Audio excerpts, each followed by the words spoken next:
আপনাকে দেখতে পাচ্ছি আপনি অনেকক্ষণ ধরে দাঁড়ায় রয়েছেন পথে, গাড়ি পাচ্ছেন না বোধ হয়? গাড়ি পাইতেছি না।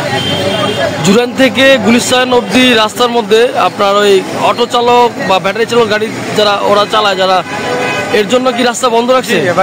রিক্সা অটো রিক্সা বন্ধের জন্য রাস্তা অবরোধ করছে। অবরোধ করতে তাই না? কতক্ষণ যাবত এখানে অবরোধ? সকাল থেকে না? ঘন্টা দুয়েক এই আন্দোলন চলতেছে, চলছে। গরিব মানুষ নিরুপায় তো চলতে হবে। সরকার এটা যে কোনো একটা জিনিস দাবি মাইনা নিলে কত লক্ষ মানুষ যে চলতেছে এটা হিসাব রাখছে কোনো মানুষ। আচ্ছা আচ্ছা, গরিবের লেগে কে আছে দরদি? দেশে কোনো দরদি মানুষই নাই। যদি দেশে মানুষই থাকতো তাহলে গরিব মানুষের উপরে এত অত্যাচার হইতো না। অটো চইলে কত ফ্যামিলি চলতেছে, দোকান চলতেছে, এটি দেখে কেটা?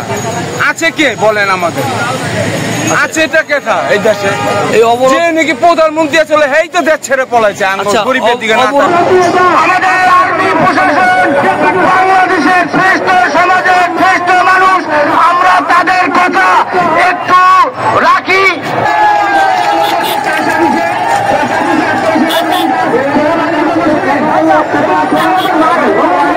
আইন এখনই মানি নিলে আমরা এখনই চলে যাব, আমাদের দাবি মানতে হবে।